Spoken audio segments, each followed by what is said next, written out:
So guys welcome back to my channel. मेरा नाम है नीरज। सो गाइस आज का टॉपिक किसी को रोस्ट नहीं करेंगे अपन।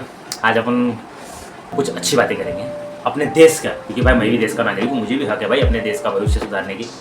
हाँ वो बात अलग है, अपना भविष्य कुछ नहीं कर पा रहे अपने भविष्य के इसी लगे बड़े दूसरे का भविष्य क्या देखेंगे, फिर भी ठीक है। तो चलो बात करते हैं। तो भाई आजकल मुंबई में माहौल है एक विधानसभा चुनाव, जो कि हर जगह अपने अपने कैंडिडेट अपने अपनी रैली निकाल रहे हैं, अपने अपने प्रचार कर रहे हैं। मैं आ रहा था बस ट्रेन से भी देख रहा हूँ बहुत सारे लोग जगह अपनी अपनी जगह रैली निकाल रहे हैं, अपने अपने क्षेत्र में प्रचार कर रहे हैं। तो मुझे लगा कि इलेक्शन नज़दीक आ गए। फिर बाद में याद आया हाँ यार विधानसभा के चुनाव नज़दीक। एक्चुअली कैसा है ना कि अपने देश में, अपने भारत देश में ना हर टाइम कहीं ना कहीं किसी न किसी चीज़ के इलेक्शन होते रहते हैं। महाराष्ट्र में हो, उत्तर प्रदेश में हो, बिहार में हो, कहीं ना कहीं इलेक्शन होते रहते हैं। तो मतलब 5-5 साल पे तो होते हैं इलेक्शन, बट वो इतनी जल्दी आ जाते हैं कि अपने को पता ही नहीं चलता। अभी वो महाराष्ट्र में 2019 में हुआ था और वो इतने जल्दी हम लोग भूल गए कि 2024 आ गया, बिहार भी आ रहा है। क्या यार इलेक्शन तो भी आ गया सामने। तो भाई तो आ जाओ इसी बात पे बहस करेंगे, पर उससे पहले चैनल को सब्सक्राइब कर दो और हाँ भाई वीडियो को लाइक जरूर कर दिया करो। आ जाओ। तो भाई देखो, पहले तो इसमें कितनी पार्टी है। पहला तो सबसे पहले पे महाराष्ट्र में शिवसेना एक पार्टी, पर अब शिवसेना में भी 2 पार्टी हो गए। एक उद्धव साहब की अलग पार्टी और एक नाथ शिंदे साहब की अलग पार्टी हो गई है। ये 2 शिवसेना अलग हो गए। फिर सबसे बड़ी पार्टी बीजेपी की भी भाई मुंबई में बहुत बड़ी पार्टी है। फिर तीसरी नंबर पे आती है कांग्रेस। फिर उसके बाद भाई छोटे मोटे पार्टीज और है, और राज ठाकरे साहब भी है। पर कुछ लोग बोले भाई क्या गिन रहे हो उनको, पर देखो है तो भाई पार्टी गिनने का हक बनता है। महाराष्ट्र की शान है राज ठाकरे साहब। बाला साहब के बाद अगर कोई बजा सकता है तो वही है आदमी।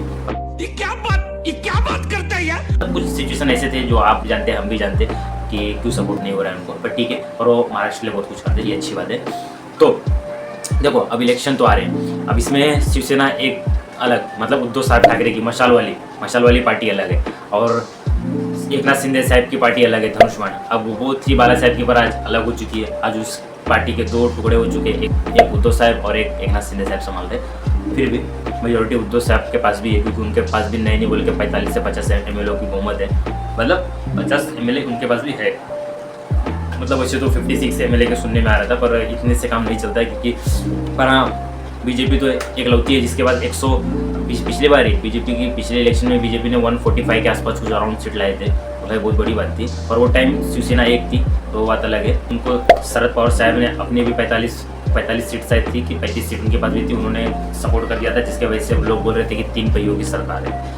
कांग्रेस और शरद पवार साहब और उद्धव साहब, ये तीनों ने अपनी एक सरकार बनाई थी। पर बाद में भाई एक नाथ शिंदे ने अपने MLA ले लिया, जिसके वजह से सरकार गिर गई। और बाद में उन्होंने बहुमत अपना दे दिया बीजेपी को, जिसके बाद से वो एक नाथ शिंदे बन गए थे मुख्यमंत्री। ठीक है, तो देखेंगे इसका भी रिजल्ट बहुत जल्दी आने वाला है। मेरे ख्याल से 20 तारीख को इलेक्शन है और 23 तारीख तक शायद रिजल्ट आ जाएंगे, तो हमें पता चल जाएगा कि हमारा अगला CM कौन है। पर जहाँ तक धारावी का बात उठता है, क्योंकि भाई देखो मोस्ट इम्पोर्टेंट ये इलेक्शन में ना धारावी है, क्योंकि धारावी उद्धव साहब देना चाहते नहीं। मतलब धारावी देना चाहते नहीं है कि धारावी, भाई देखो धारावी कैसा है ना, धारावी लोग बोलते हैं कि धारावी का भी डेवलपमेंट होना चाहिए, धारावी की भी तरक्की होनी चाहिए। बट सिचुएशन क्या है कि धारावी बोलते हैं ना भाई कि अपने इंडिया का सबसे क्राउडेड एरिया है। वो 2 लाख से ज़्यादा लोग, 2 लाख से ज़्यादा। तो ये आंकड़े बहुत पहले गए, अभी से गिनने जाओगे तो 3 लाख के ऊपर भी मिलेंगे आपको। 3 लाख से ज़्यादा आदमी है, और वे कितने के एरिया में भाई 1.5 से 2 किलोमीटर के रेंज में। मतलब आप सोच सकते हो कि इतने छोटे से जगह में इतने लोग कैसे मतलब उसमें रहते हैं। और प्लस वो घर के ऊपर मतलब बोलते हैं ना, धड़ के ऊपर लगा के कभी भाई धारावी जाओ आप भाई। हाँ पैदल, गाड़ी लेके आप निकल नहीं पाओगे धारावी से। और धारावी एक ऐसी एरिया है जहाँ पे आपको घर में कोई ना कोई बिजनेस, मतलब छोटे मोटे कारोबार, छोटे मोटे धंधे, कूड़े कचरे के या फिर प्लास्टिक बोतल, कपड़े, सब आपको धारावी में मिलेंगे। मतलब एक बिजनेस का भी बहुत बड़ा सोर्स है धारावी का।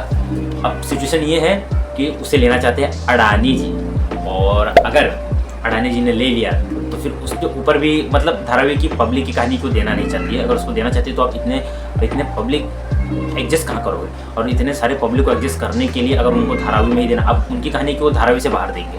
अडानी जी की कहानी की हम उन्हें डोंबिवली या तो कहीं और शिफ्ट करेंगे, पर उनकी कहानी है कि नहीं धारावी को धारावी में ही चाहिए। और अगर आप शिफ्ट भी करते हो, मैं एक्चुअली जहाँ तक मेरा उम्मीद है, अगर आपने तोड़ के किसी को किधर शिफ्ट कर दिया, उसको आप रहने को तो दे दोगे, पर उसका बिजनेस, वो बिल्डिंग में बिजनेस करेगा, बिल्डिंग में भट्टी लगाएगा अपनी, नहीं है ना। ये सब चीज़ बहुत एक टफ है।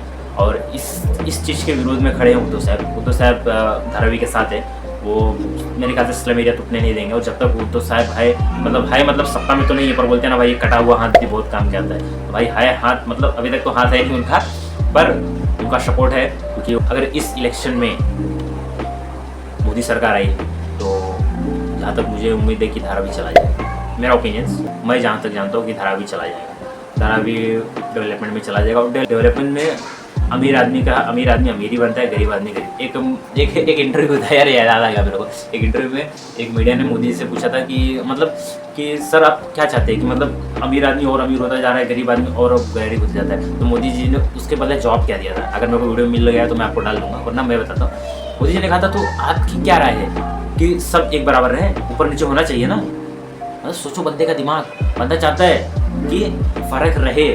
अगर साला कचड़ा बिनने वाला भी मर्सिडीज में चलेगा और मर्सिडीज चलने वाला भी आदमी मर्सिडीज में चलेगा तो उसकी वैल्यू क्या रहेगी? क्या सोच है रे तेरी, मानना पड़ेगा। तो ये भाई सोचना भाई नेक्स्ट लेवल की सोच है कि भाई गरीब आदमी कभी अमीर नहीं बनना चाहिए, कितना भी गांड घिस ले गरीब ही रहो, और अमीर आदमी उसको और अमीर बनाओ। ये मोदी जी की सोच है। देखो भाई, अपनी अपनी राय है, अपनी अपनी राय से सपोर्ट जरूर करना चाहिए, बट मसला सिर्फ अटका है धारावी का।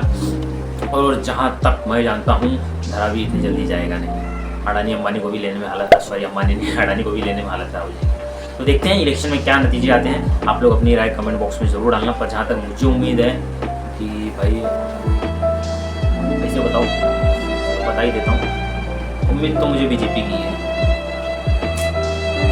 उद्धव साहब के बहुत कम चांसेस हैं।